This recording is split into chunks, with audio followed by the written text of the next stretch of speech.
Now, you folks out there probably know, you listen to the show any length of time, you know that I reference cnsnews.com a lot on this program. It's the first place I go for news.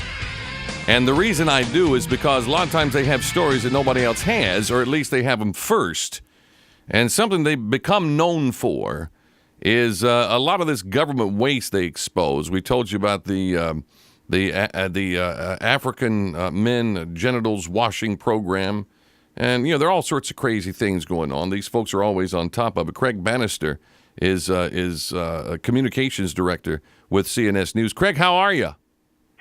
I am just on the top of the world today, Phil, because I'm on the top of Drudge. So we just posted a story on 7 armed guards leading Stephen Colbert out of the House office building. What? That was a bizarre thing. And why would the Democrats even have the guy there thinking he's going to give some serious testimony?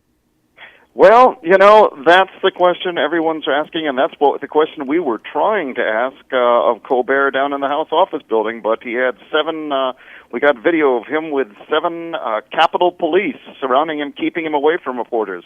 Congressmen and senators roam free in the House office buildings, Rayburn building, with reporters coming up to them all the time.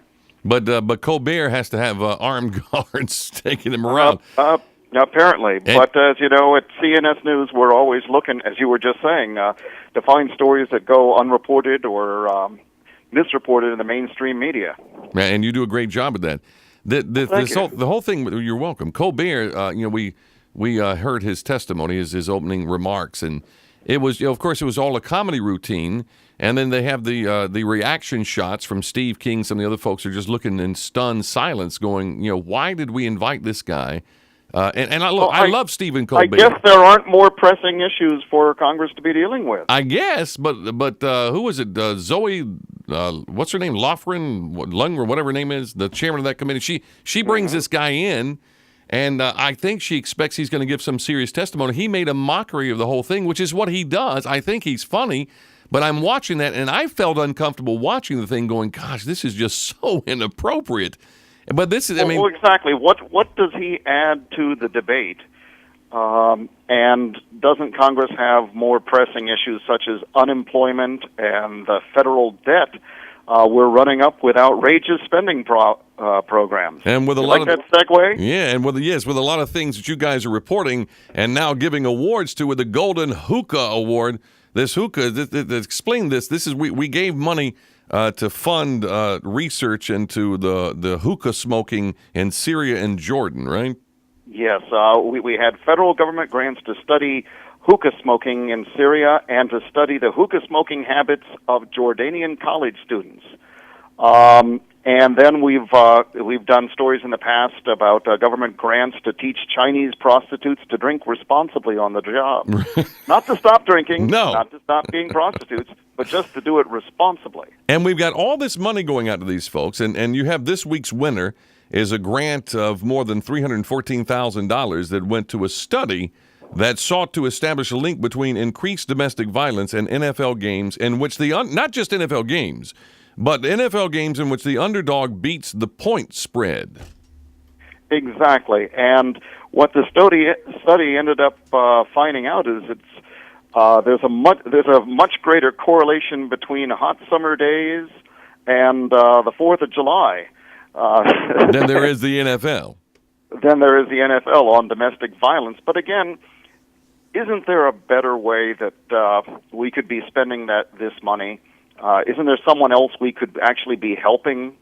This is the first of our weekly series, the Golden Hookah Award, named after the dubious government spending grants to study hookah smoking. And don't say dubious. So each week we're going to award it to a CNSNews.com story that best exposes an outrageous spending story, like the one we did. Did you see the one a couple weeks ago about quails on crack?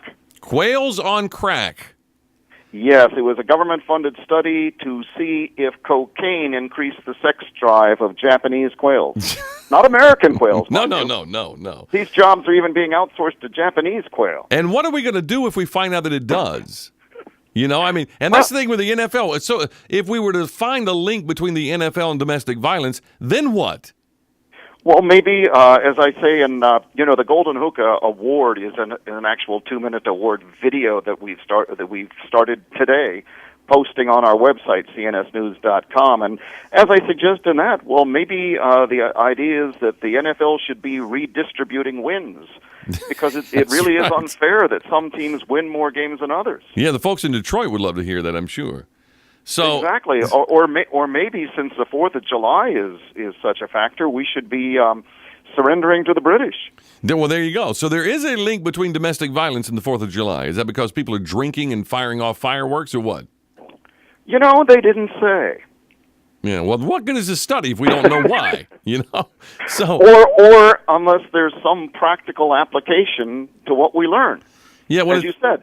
But there's not. If we find out there are these correlations, what do you do about it? Right. I mean, what do you do if you find out that the Japanese quail mean causality? Yeah. What do you do if you find out Japanese quails that do better with crack? I mean, we're going to start giving them crack. I mean, and who thought of something? And you just know that the American taxpayer is going to have to foot the bill to put these quail through rehab once the study's done. Oh, sure. Not to mention buy the crack for them to start with. So exactly. We got so much stupid stuff going on, and I'm trying to limit my language.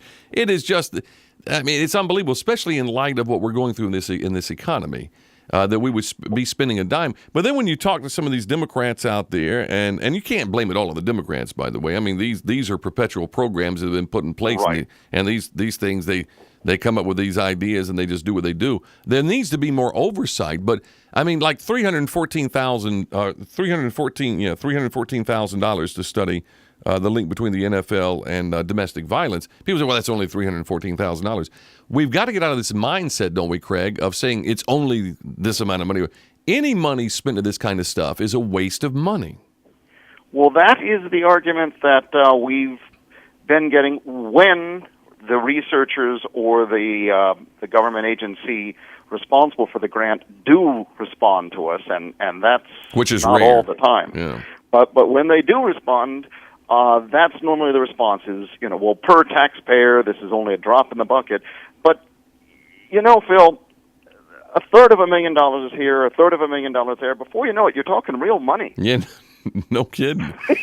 And either it could go to something more useful, or it could not be spent at all, and we could stop adding to the deficit and the debt, and they just don't seem to see this. Right. I mean, obviously, everyone wants to reduce domestic violence.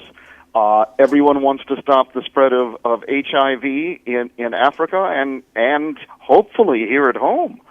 But is this really the way to get there? Probably not.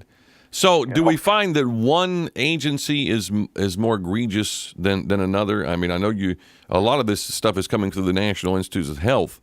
I know the NIH, yes, it does seem to be the gift that keeps on giving if you're looking for goofy government spending. But we're going to try and, share the love with all types of government spending, even on the state level, being eligible for a Golden Hookah Award when we do our video once a week. Now, will you do this just when Congress is in session, or is there enough fodder out there that you're sifting through that you can do this year-round?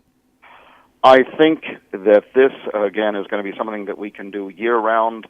The studies are multi-year studies, and we're always finding new ones. As you said, they last over a number of years, so it may take us a while to find it. We may be a year or two into it. This should be something that we could do year-round, every week. That's our goal, to expose a new form of wasteful government spending, and to do it with a certain edge and a certain amount of humor, because when you're talking about quails on crack, or this $800,000 to convince uncircumcised African males to wash their genitals within 12 hours of having sex, what can you do other than laugh? Yeah, no kidding. That, and of course, we can't forget Hillary's global clean cook stove initiative. Oh, yes, you saw our story on that. Yes. Where she wants global standards for cook stoves. Right. You might say she's putting cook stove standards on the front burner. Yes. You wouldn't have to say that. No, but you could. You could. You could. You could. So you can find this all at cnsnews.com. I cite you guys on a regular basis because we use a lot of your material, and we appreciate that. But you can find this I golden. sure do appreciate you saying that. Certainly. The Golden Hookah Award, which I guess started today, is it going to be any certain day you'll do this, or just whenever these things come out?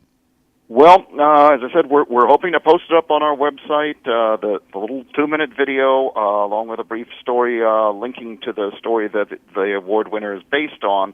Hoping to do it once a week on Fridays.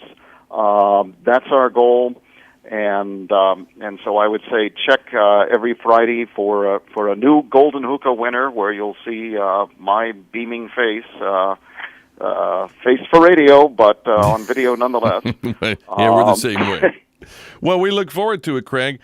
Craig Bannister is the communications director with cnsnews.com. You can go there for all the great stories, too. Craig, appreciate it very much. Good luck with the award. Thanks a lot, Phil. Have a weekend. You too.